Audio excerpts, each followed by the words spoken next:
Nightmare Abbey by Thomas Love Peacock. This recording is in the public domain. Chapter 1. A venerable family mansion, in a highly picturesque state of semi-dilapidation, pleasantly situated on a strip of dry land between the sea and the fens, at the verge of the county of Lincoln, had the honour to be the seat of Christopher Glowry, Esquire. This gentleman was naturally of an atrabilarious temperament, and much troubled with those phantoms of indigestion which are commonly called blue devils. He had been deceived in an early friendship. He had been crossed in love, and had offered his hand from pique to a lady, who accepted it from interest, and who, in so doing, violently tore asunder the bonds of a tried and youthful attachment. Her vanity was gratified by being the mistress of a very extensive, if not very lively, establishment, but all the springs of her sympathies were frozen. Riches she possessed, but that which enriches them, the participation of affection, was wanting. All that they could purchase for her became indifferent to her, because that which they could not purchase, and which was more valuable than themselves, she had, for their sake, thrown away. She discovered, when it was too late, that she had mistaken the means for the end, that riches rightly used are instruments of happiness, but are not in themselves happiness. In this wilful blight of her affections, she found them valueless as means. They had been the end to which she had immolated all her affections, and were now the only end that remained to her. She did not confess this to herself as a principle of action, but it operated through the medium of unconscious self-deception and terminated in inveterate avarice. She laid on external things the blame of her mind's internal disorder, and thus became by degrees an accomplished scold. She often went her daily rounds through a series of deserted apartments, every creature in the house vanishing at the creak of her shoe, much more at the sound of her voice, to which the nature of things affords no simile, for as far as the voice of woman, when attuned by gentleness and love, transcends all other sounds in harmony, so far does it surpass all others in discord, when stretched into unnatural shrillness by anger and impatience. Mr. Glowry used to say that his house was no better than a spacious kennel, for everyone in it led the life of a dog. Disappointed both in love and in friendship, and looking upon human learning as vanity, he had come to a conclusion that there was but one good thing in the world, videlicet, a good dinner, and this his parsimonious lady seldom suffered him to enjoy. But one morning, like Sir Leoline in Christabel, he woke and found his lady dead, and remained a very consolate widower, with one small child. This only son and heir Mr. Glowry had christened Sithrop, from the name of a maternal ancestor who had hanged himself one rainy day in a fit of tedium vitae, and had been eulogised by a coroner's jury in the comprehensive phrase of felo de se, on which account Mr. Glowry held his memory in high honour and made a punch bowl of his skull. When Sithrop grew up, he was sent, as usual, to a public school, where a little learning was painfully beaten into him, and from thence to the university, where it was carefully taken out of him, and he was sent home like a well-threshed ear of corn, with nothing in his head, having finished his education to the high satisfaction of the master and fellows of his college, who had, in testimony of their approbation, presented him with a silver fish slice, on which his name figured at the head of a laudatory inscription in some semi-barbarous dialect of Anglo-Saxonist Latin. His fellow students, however, who drove tandem and random in great perfection, and were connoisseurs in good inns, had taught him to drink deep ere he departed. He had passed much of his time with these choice spirits, and had seen the rays of the midnight lamp tremble on many a lengthening file of empty bottles. He passed his vacations sometimes at Nightmare Abbey, sometimes in London at the house of his uncle, Mr. Hilary, a very cheerful and elastic gentleman who had married the sister of the melancholy Mr. Glowry. The company that frequented his house was the gayest of the gay, Scythrop danced with the ladies and drank with the gentlemen, and was pronounced by both a very accomplished, charming fellow and an honour to the university. World videlicet, a good dinner, and this his parsimonious lady seldom suffered him to enjoy. But one morning, like Sir Leoline in Christabel, he woke and found his lady dead, and remained a very consolate widower, with one small child. This only son, and here Mr. Glory had christened Scythrop from the name of a maternal ancestor who had hanged himself one rainy day in a fit of tedium vitae, and had been eulogised by a coroner's jury in the comprehensive phrase of felo de se, on which account Mr. Glory held his memory in high honour and made a punch bowl of his skull.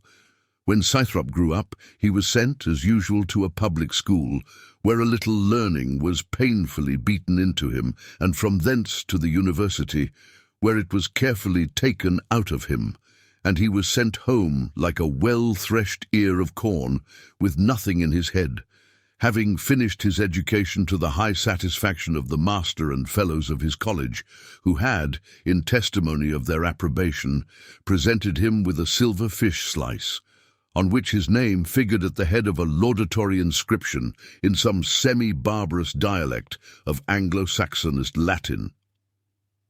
His fellow students, however, who drove tandem and random in great perfection, and were connoisseurs in good inns, had taught him to drink deep ere he departed.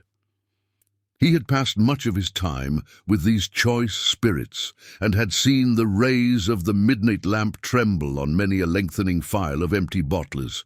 He passed his vacations sometimes at Nightmare Abbey, sometimes in London at the house of his uncle, Mr. Hilary, a very cheerful and elastic gentleman who had married the sister of the melancholy Mr. Glory. The company that frequented his house was the gayest of the gay.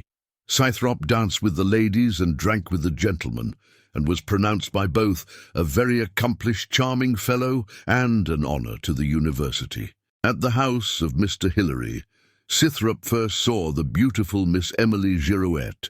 He fell in love, which is nothing new. He was favourably received, which is nothing strange. Mr. Glowry and Mr. Girouette had a meeting on the occasion, and quarrelled about the terms of the bargain, which is neither new nor strange.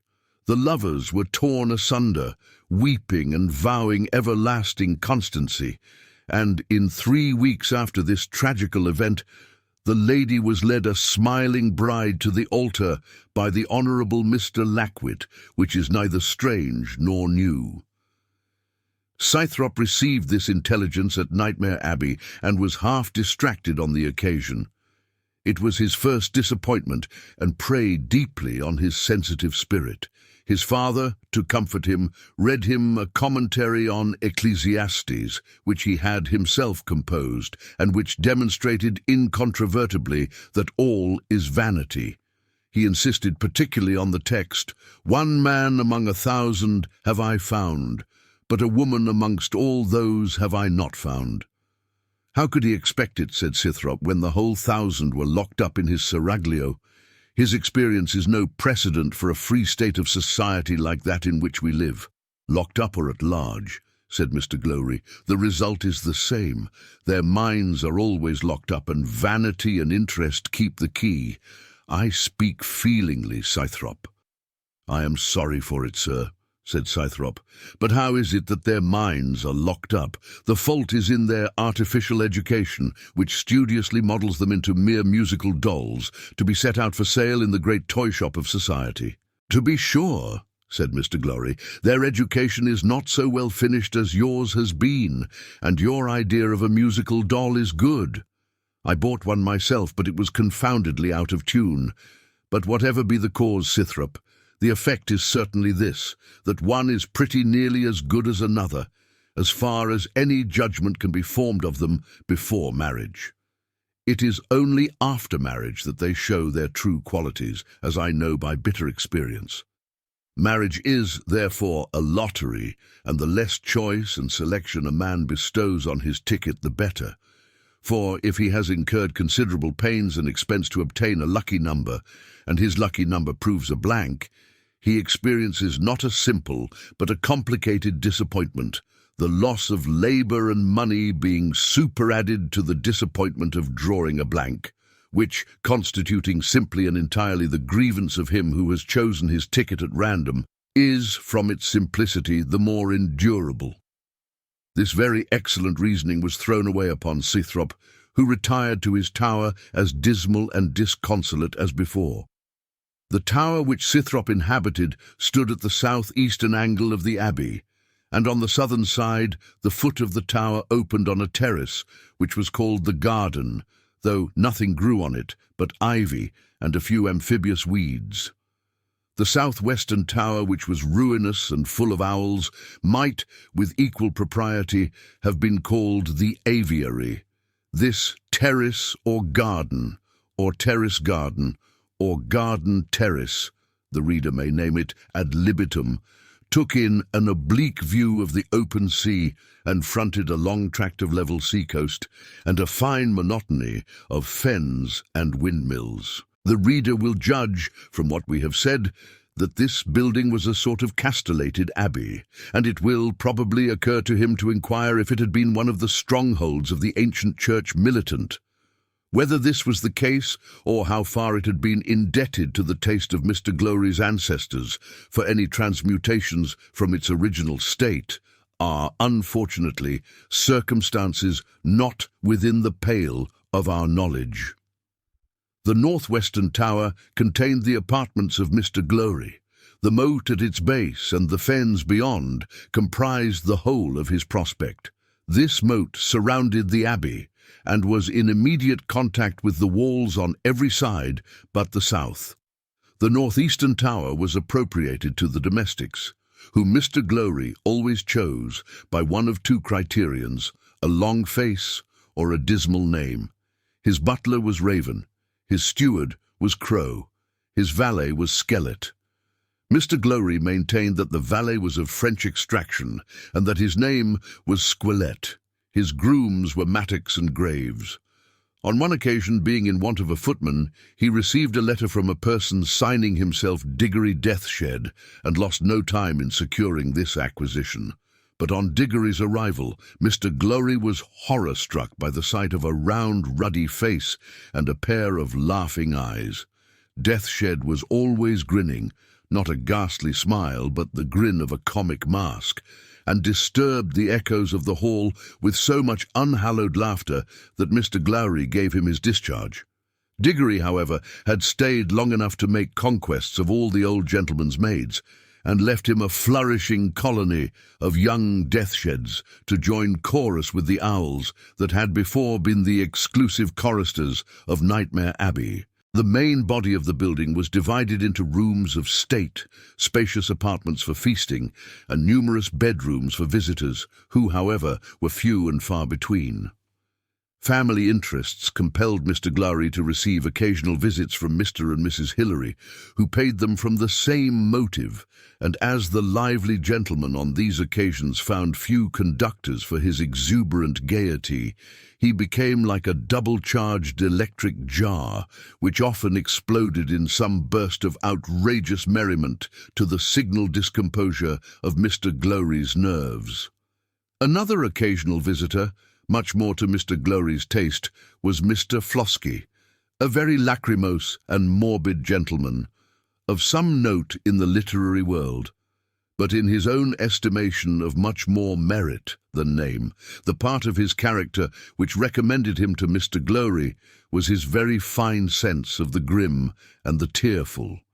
No one could relate a dismal story with so many minutiae of supererogatory wretchedness.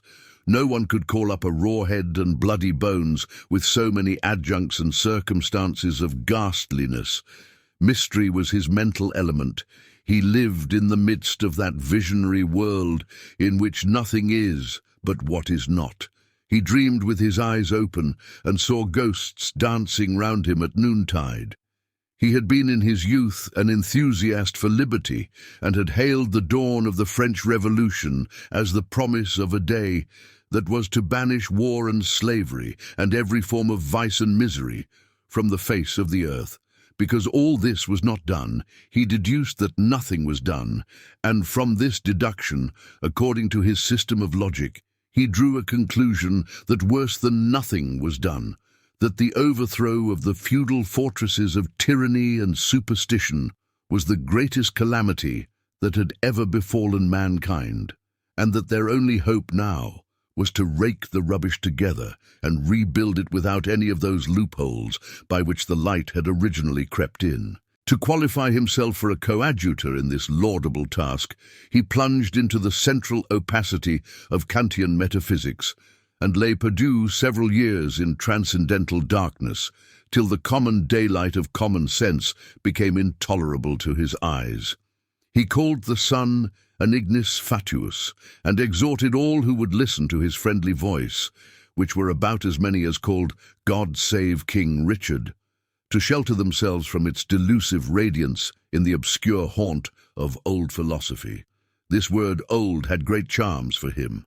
The good old times were always on his lips, meaning the days when polemic theology was in its prime, and rival prelates beat the drum ecclesiastic with Herculean vigor, till the one wound up his series of syllogisms with the very orthodox conclusion of roasting the other.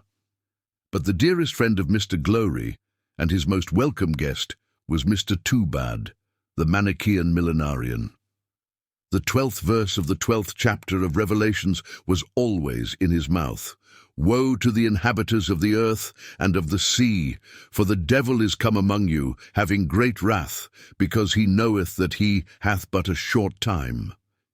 He maintained that the supreme dominion of the world was, for wise purposes, given over for a while to the evil principle, and that this precise period of time, commonly called the Enlightened Age, was the point of his plenitude of power. He used to add that by and by he would be cast down, and a high and happy order of things succeed, but he never omitted the saving clause, not in our time, which last words were always echoed in doleful response by the sympathetic Mr. Glory. Another and very frequent visitor was the Reverend Mr. Larynx, the vicar of Claydyke, a village about 10 miles distant. A good-natured, accommodating divine, who was always most obligingly ready to take a dinner and a bed at the house of any country gentleman in distress for a companion. Nothing came amiss to him. A game at billiards, at chess, at draughts, at backgammon, at piquet, or at all fours in a tete-a-tete, or any game on the cards, round, square, or triangular, in a party of any number exceeding 2. He would even dance among friends rather than that a lady, even if she were on the wrong side of 30, should sit still for want of a partner. For a ride, a walk, or a sail in the morning, a song after dinner, a ghost story after supper, a bottle of port with the squire, or a cup of green tea with his lady, for all or any of these, or for anything else that was agreeable to anyone else, consistently with the dye of his coat, the Reverend Mr. Larynx was, at all times, equally ready. When, at Nightmare Abbey, he would condole with Mr. Glory, drink Madeira with Scythrop, crack jokes with Mr. Hilary, hand Mrs. Hilary to the piano, take charge of her fan and gloves, and turn over her music with surprising dexterity, quote Revelations with Mr. Too-Bad, and lament the good old times of feudal darkness with the transcendental Mr. Flosky.